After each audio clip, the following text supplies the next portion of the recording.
buterevu tukwaniriza nate gwe najjo sinzira kubanga otugoberera eno yerubalusewa TV yajjo kumanyisa buli kimwe kigenda amaaso mu ggwanga mwe bali kutugoberera yonna gye musinzira okubanga mutugoberera abali mtala w'amayanja mwenna gye muli mu mawanga gye muli mbagamba mwasuze mutya musibye mutya era musule bulungi okusinzira mu ggwanga lyolimu abamu budde bwa kumakya abalala bwakedde dda bakakala bya mirimu ate abalala bagenda kwebaka ensonga lwaki nvuddeyo n'okubawala musaako n'ekiramusa ekyo nti mwasuze mutya musibye mutya era musule bulungi eno yerubalusewa TV mwe bali kutugoberera tusangibwa ku mikutu emitimbagano Facebook Lubalusewa TV, TikTok Lubalusewa TV, ate ne ku YouTube gye tuli bakabejja Lubalusewa TV yonna wotugoberera ate tugenda kuba tukutusaako ebintu bingi. Mohamed Katabira nate gemanya gango okubanga nkutusaako Lubalusewa Extra mwe tukumanyisa buli kimu ekiba kigenda maaso mu ggwanga nabagamba kuluna ate nzize nankuba mpya yokka yenda kuba nkutusaako buli kimu ekigenda maaso mu ggwanga okusingira ddala ebyo byobadde tomanyi naye nga tebize bibeerawo mu bulamu buno obwensi bingi byenja okuba nga nkutusaako kasa tulaba nti kiwoomera amatu omwoyo gw'amatuugo kasa tulaba nti kiwoomera amatuugo tujja kuba tukikutusaako wano ku Lubalusewa TV Extra.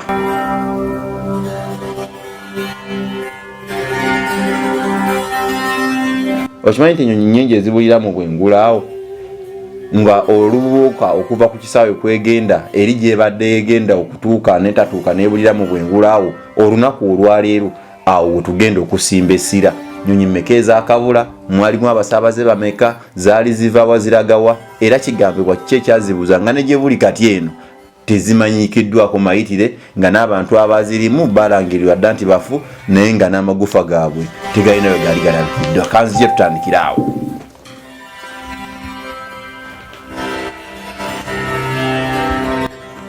Obutalonzalonza kantandikirewo n'ennyonyi ya Malaysia Airlines yali ya ggwanga lya Malaysia flight 370 Boeing 777-200 abasobola osobola okugenda n'oginoonyerezaako n'olaba biki ebyaliwo obudde obwo.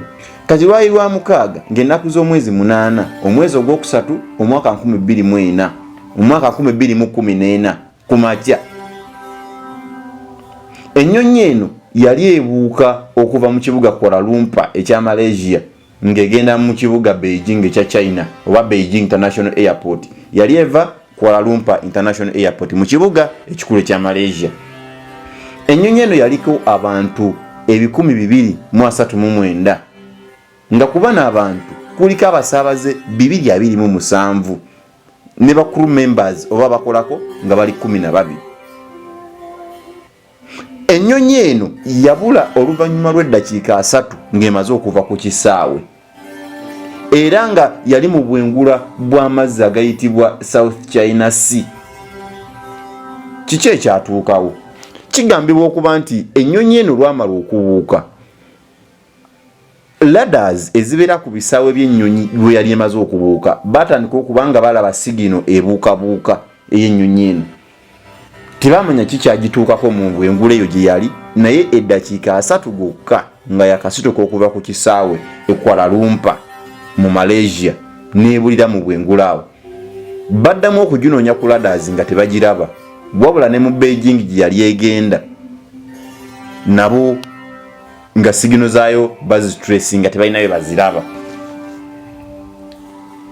Ennyonyi eno yaliko abasaabaze abali basinga okubeerako baali ba China era wano ebigambo byatandika okuyitingana nga bagamba nti wandibanga China mwabaddemu omuntu gwe yagala okusaanyawo ku nnyonyi eno ne bagamba kababuzeewo ennyonyi yonna naye ebyo nkaŋŋambe nti byali biboozibuuzi.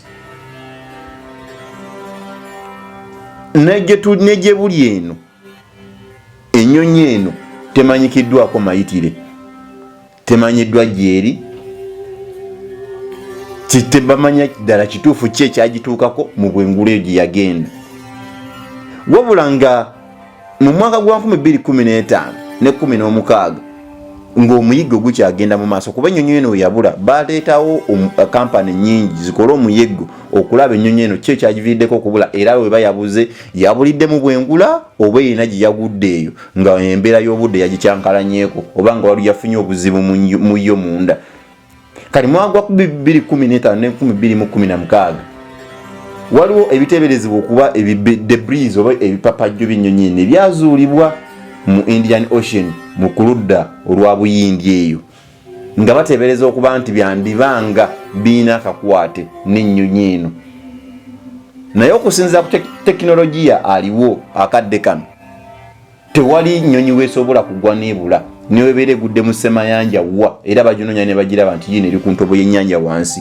Naye ennyonyi eno okuva 2014 ne gye buli eno kati ennyonyi yabulira mu bwengula n'abasaabaze baayo 227 ne bakulu members 12 nabo ne babulirako. Teri amanyiddwa mayitirege era zi gavumenti ez'enjawulo zavaayo ne zirangira okufa kwa bano ne zigamba nti bano babalangirira dda okuba nti bafu era n'ennyimba ezaabwe ne zikuumibwa. Kati ng'ennaku z'omwezi mu mwaka gwa 2017 eggwanga lya China nga liwamu n'eggwanga lya Malaysia bateekawo agency eyawamu gye baagala enoonyereze ku nnyonyi eno, naye era kuva mu mala omwaka mulamba yanoonyereza tewali kye yazuula. Era mu mwaka gwa 2018 waliwo kampani gye baawa omulimu gye bayita Ocean Infinity. Eno omulimu yagukolera emyezi 6 naye nayo yanoonyereza terina kye yazuula. Buli omu ne gye buli eno yeebuuza ennyonyi eyabuuka nga terina kikyamu kyonna okuva e Kuala Lumpur mu Malaysia ng'etisa abasaabaze okusingira ddala baali ba China nga bagenda kwetira mu ggwanga lya China abamu beeyongereyo kyava ku kyokubulira mu bwengula awo. Mu bwengula waliwo amaanyi ag'enjawulo nakati gye buli eno teri kyazuuliddwako wabula okuva tekinologiya eyaleetebwa nga ateekebwa ku bisaawe mu ziladaazi paka naye olunaku olwaleero kiteeberezebwa ng'ennyonyi ezisoba mu 100 zibulidde mu bwengula awo nga ne gye zibulidde nakakati banoonya gye zibulira teri amanyiyo.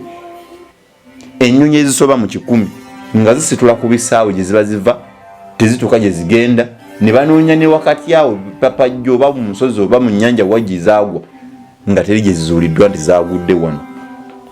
Awo wali ekibuuzo mu bwengula waliwo obuzibu obw'enjawulo bye tulaba mu firimu nga waliwo portals ezibeera mu bwengula awo nga zikutuusa mu nsi endala oba mu planet endala ddala bituufu nakateri kimanyikiddwa. Waliwo era ebiboozibozi byajja bitambula awo nga bagamba nti waliwo ennyonyi yali yabula okumala emyaka 78 emabega naye nga yaddamu nerabikibwako ku kisaawe ky'ennyonyi ekimu naye nga mulimu ngumbagumba. Ekyo nagenza okinoonyerezaako ate ebyo nga byali biboozibozi ezimu nga zaali firimu ddala nga byaddala tekyaliyo. Era bangi ababadde bakyebuuzaako nti wamma ddala kituufu waliwo ennyonyi yeyabula ne wayitawo emyaka 78 mu 2017 neddamu nerabikako ku kisaawe ekimu nga mulimu ngumbagumba nga zezeevuga. Ebyo biboozibozi. Waliwo n'abamu abambuuziza nti wamma waliwo ennyonyi yali yabula ne baddamu ne bagizuula mu bwengula ne bagiraba ng'etambula aye neddamu neebula oluvannyuma lw'emyaka 27. Ebyo nabyo nabinoonyerezaako n'enkizuula nga biboozibozi. Kati eyo ennyonyi emu ekyasinze okubula ng'erimu abasaabaze bangi ne baginoonya nga terina weerabikako. Malaysian Airlines flight 37 Boeing 777-200ER. Eyo katugiwunzikira awo.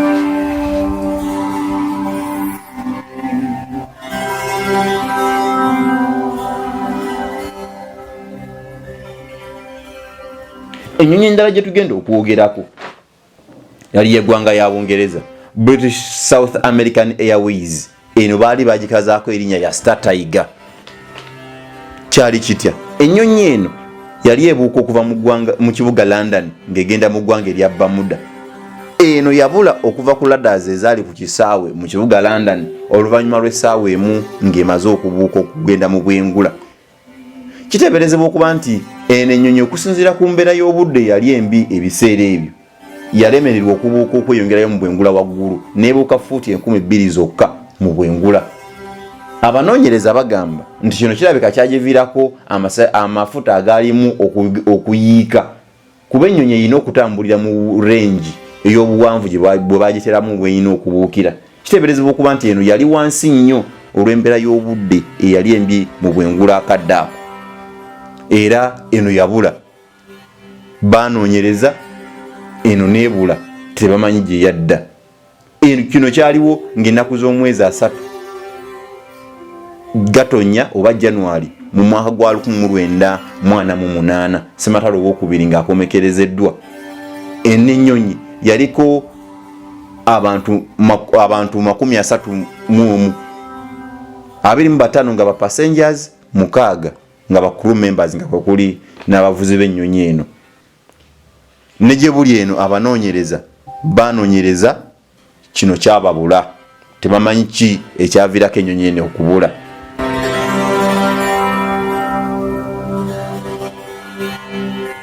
Eyo nnyonyi nga tugivuddeko tugenze ku nnyonyi endala ng'ennaku z'omwezi 17 Gatonnya 1949 nga wakayita omwaka gumu ennyonyi gyesoose okunyonnyolako nga ebulidde mu bwengula naye n'ennyonyi nayo yabula, yali ya British Airways, British South American Airways. Yali ebuuka ng'eva mu kibuga mu ggwanga erya Bermuda ng'egenda mu ggwanga erya Jamaica. Yabulira mu bwengula awo nayo nga yakabuuka okumala essaawa nnamba mu bwengula. Ne batandika okuginoonya ku radars nayo nga tebagiraba. Kiteeberezebwa okuba nti okusinziira ku banoonyereza bagamba nti eno yabuuka mayiro 1,800 nti ogwali gususse ku buzito bwayo. Yali terina kusukka mayiro 1,500 naye yo yasukka n'egenda mu mayiro 1,800. Ne bagamba nti kino kirabika kyagiwewula nnyo era nevuirako okubulira mu bwengula awo. Ekitamanyikiddwa oba eno yagwa mu nnyanja oba yagwa mu nsozi, naye nayo okuva mu mwaka ogwo 1948 tezuulwanga ne gye buli eno. Kiteeberezebwa okuba nti ennyonyi eno nga bwe nkugambye nti yalina okubuuka mayiro ezitambuka wansi ezitambuka waggulu wa 1,500. Eno yaliko abasaabaze 20 era ne gye buli eno tebamanyikiddwako mayitire.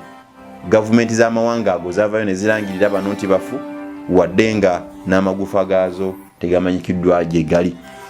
Olwaleero katukomaawo tukulaze ennyonyi Ezizze zibulira mu bwengula awo. Kati kitamanyikiddwa kiki ekiziviirako okubula. Abantu abamu ne batandika okuyiteebeka Bermuda Triangle naye nga abanoonyereza baavaayo ne banoonyereza ku kigambo Bermuda Triangle abagamba nti bino biboozi. Waliwo omusajja omu yavaayo n'anoonyereza ku Bermuda Triangle agamba nti akagundi kano kali mu South America, akatundu kano nti waliwo engeri ya pothole ngambe waliwo engeri y'ekinnya nti waliwo amaanyi ag'enjawulo agava mu nnyanja eyo agasika buli kimu ekibeera mu bwengula ne kika wansi.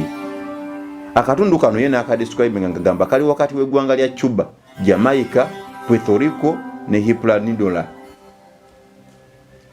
Bakayita Bermuda Triangle. Naye bwe naaba nfunye obudde nako nja kujja tukanoonyerezeeko. Mwebale kutugoberera yonna gye musinzira okuba nga mutugoberera.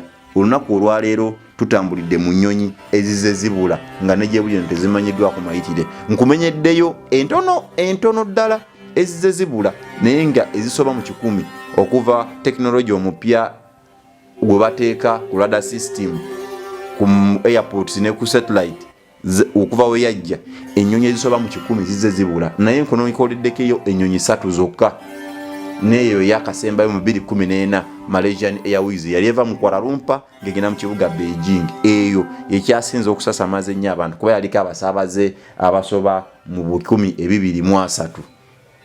Olwaleero kankomaawo Muhammad Katabira gegange ate mwebale kutugoberera mu subscribing munyigende kadaawo buli kimu mbeere nga mu kitambuza bulungi. Tuddingana ate olundi akuuma takuumira mpeera.